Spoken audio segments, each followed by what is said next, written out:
much. I'm Bruce Devalier, and I am General Counsel for NADECO, and I'm honored to be part of an illustrious group such as NADECO that has a long history of trying to do the right thing and keep democracy safe, restore democracy, and restore the rule of law. And the primary question I think that should be asked, most of the people here in the audience know this, is why should we care about Nigeria? Why should the United States care about Nigeria? Why should the international community care about Nigeria?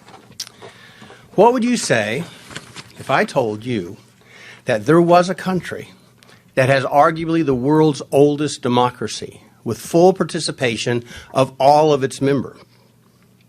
What would you say if I told you that there is a country where a group of people has the oldest written constitution featuring guarantees for individual freedom and due process in the world? What would you say if I told you there was a country that featured full participation of women in its political system, both to vote and to govern, and they started doing this when Europe was in the Dark Ages, in the 800s? What would you say if I told you there was a country that is consistently in the top 10 of oil-producing nations since the 1980s? What would you say if I told you this same country has never been openly antagonistic or antagonistic to the United States, has never been an enemy of the United States, in fact, has never been an enemy of the West? What would you say if I told you this very same country has the greatest number of doctors living in the United States of America per capita than any other nation in the world? More than England, more than Russia, more than Germany. What would you say if I told you that 29% of the immigrants from this country over the age of 25 hold a graduate degree, when you compare that to 11% of the population of the United States over the age of 25 holding a graduate degree? This country has almost 3 times more people holding graduate degrees here in the United States, contributing to our economy and our well-being and our security. What would you say if I told you the same country has 45% of the involvement of its people, the immigrants that live here, the diaspora, in education services, and most are professors at top universities? What would you say if I told you the same country I'm talking about they're entering the medical fields and the technological fields in a rapidly expanding rate? They're increasing the U.S. economy. They are entrepreneurs. They are making America better, building tech companies in the United States to help the people back home.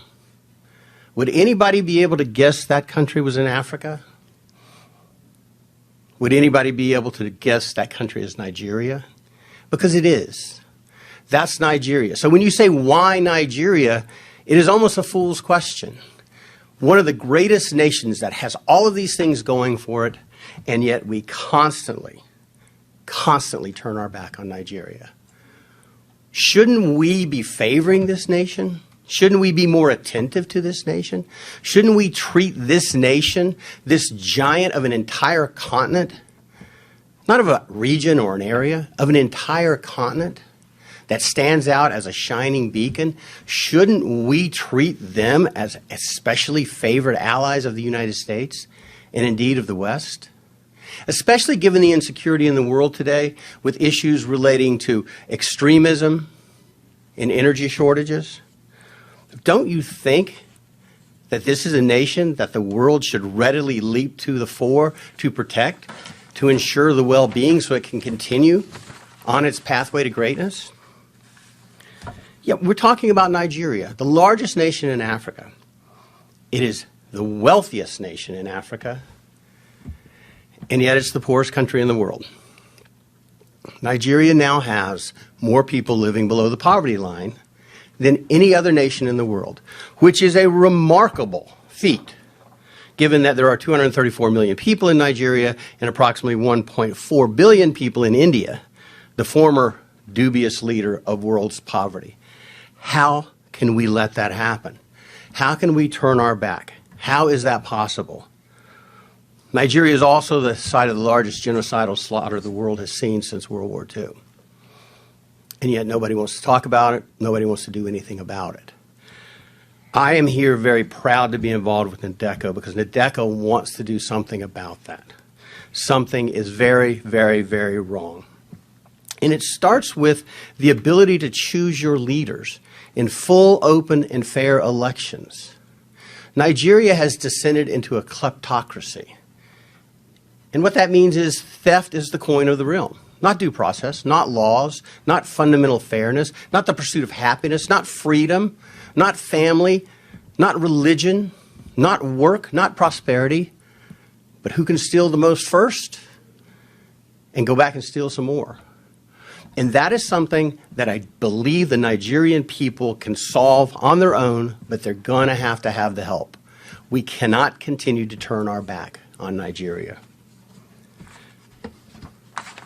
The international ramifications or aspects are very clear. Article 25 of the International Convention on Civil and Political Rights, which was adopted in 1966, became law and active in 1976, was adopted by the United States in 1992 and by Nigeria, fully adopted, says that every citizen shall have the right and the opportunity, without any of the distinctions mentioned in Article 2 and without unreasonable restrictions, to take part in the conduct of public affairs directly or through freely chosen representatives, and to vote. This treaty signed by Nigeria and by the United States, and by the way, in the United States, when we sign a treaty, it becomes the law of the land with certain restrictions. So the United States has to comply with this. Nigeria has to comply with this international edict. It is as fundamental as any human right. And let me quote the UN, the Covenant 25 says, to vote and to be elected at genuine periodic elections, which shall be by universal and equal suffrage and shall be held by secret ballot, guaranteeing the free expression of the will of the electors. That's why this is important. We have a violation of international law that rises to a violation of human rights, and we all know the human rights violations that follow.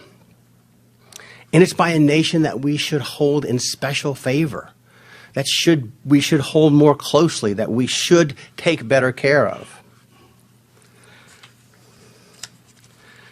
The fact of the matter is that what was supposed to happen, and again, we are not partisan, NDECO is not partisan, but it appears as though the process, and that's what nations, that's what a democracy is. That's the greatness of America, is the process. It's not the people, it's the process. It's not the result, it's the process. How our government works, how our elections work. And the process of this election in the 2023 Nigerian presidential elections appears to be fundamentally flawed. We believe, NDECO believes, that the February 25 to 26, 2023 election, the results, the hasty announcement of the results, are fundamentally at odds with the Nigerian election laws. And as Dr. Ogebi said very clearly, they didn't just violate rules, they violated their own laws. INEC glorified their efforts to make this the cleanest, the purest, the most transparent and fair election in Nigerian history, in African history. And yet, they violated every single fundamental tenet in every single law. They instituted the bimodal voter accreditation system. You've heard about that, the BVAS. All that is, make no mistake about it, there's a lot on the internet that seems to, people want to believe that when you voted with the BVAS, that recorded your vote and your vote was sent somewhere and it went to a server and it was tabulated and somehow Tinubu or the APC were able to hijack that electronic signal. That's not what happened. It was more pernicious than that. It was more old-fashioned than that. All the BVAS does was gave you two modes of identification, both your card, you put your voting card, your PVC in, and it also did your fingerprint and face identification. But it failed. And the reason BVAS was important is so that people couldn't vote more than once. Vote early, vote often. The reason it's important is so people could not vote that had fake cards.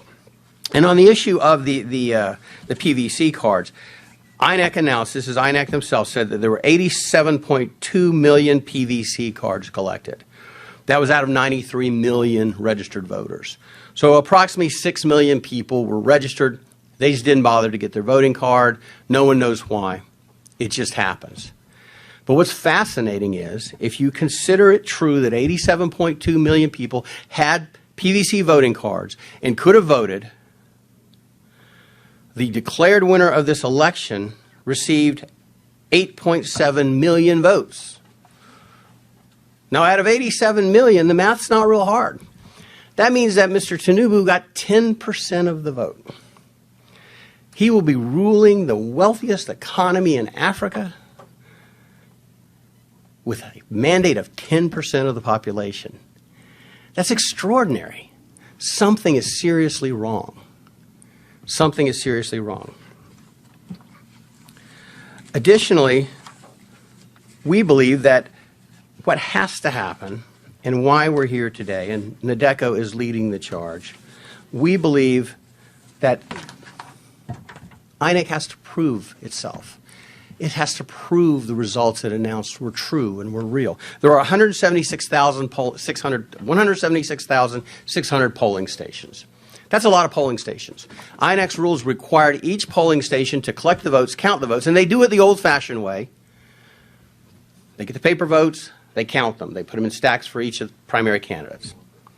They were to gather those results, publish the local results, and then transmit the results.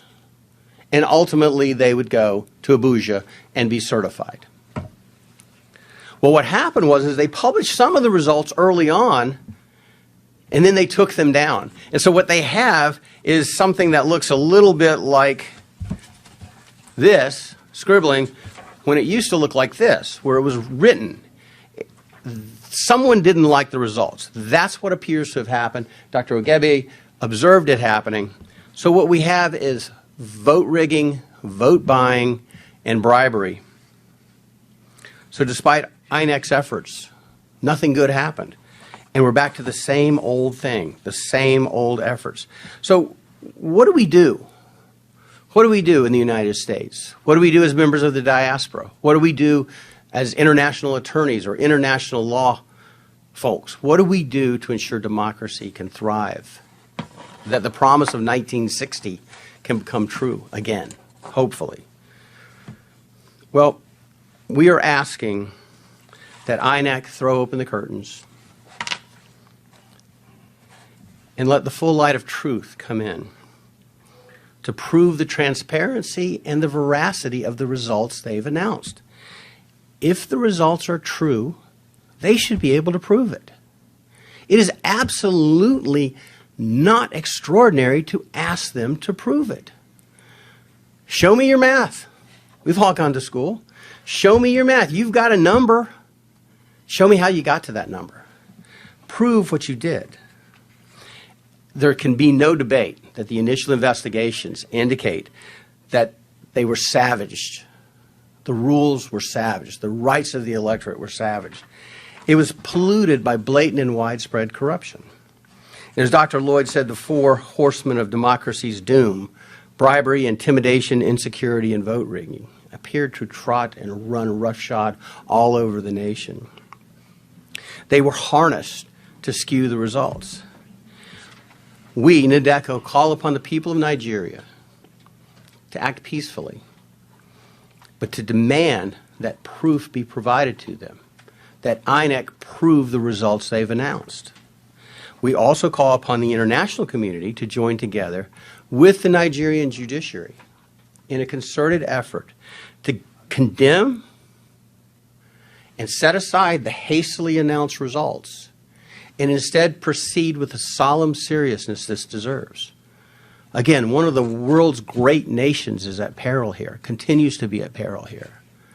We need to make sure we don't continue to turn our back on Nigeria. And what we're asking for is very simple. Prove to us.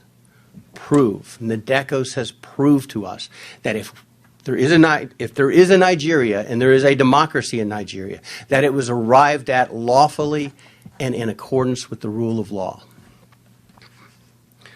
The continuation of power by the ruling party is a wholesale disenfranchisement of Nigeria without more. That is little more than a dictatorship. And it's a new dictatorship. But it is nonetheless a dictatorship because it's imposed apparently against the will of the people. And we believe the will of the people of Nigeria must be preserved, it must be sanctified, and it must be held with the most solemn of regard. This event is designed to lead a global call to action, to address INEC's duplicity, and to make sure that the truth is told, and that what happened is exposed, and the next steps can be taken. And I, for one, I know there was a lot of skepticism. I've appeared in this, well, a few rooms over a few years ago on the Uzodimma issue. I was involved in drafting briefs that were filed there. The Nigerian judiciary cannot always be relied on to do the right thing in elections. But I take a little bit of hope. You've got to be an optimist. You have to be an optimist. Because your faith in God and your love for your country and your love for your family, you got to be an optimist. The Nigerian judiciary showed us they have the ability to disregard what INEC says and chart their own path toward justice. Now, we may disagree with what they did with Uzodimma. Certainly, Ihe disagrees, and my clients did. But they have that ability. So the Nigerian judiciary, there's a small spark of hope. The recent ruling to free Mazi Nnamdi Kanu and to impose a substantial fine of 1 billion naira for his wrongful retention, that gives you hope. I believe the Nigerian judiciary can do the right thing. But if they don't, we also believe that the international community has a burden. It's far too long disregarded.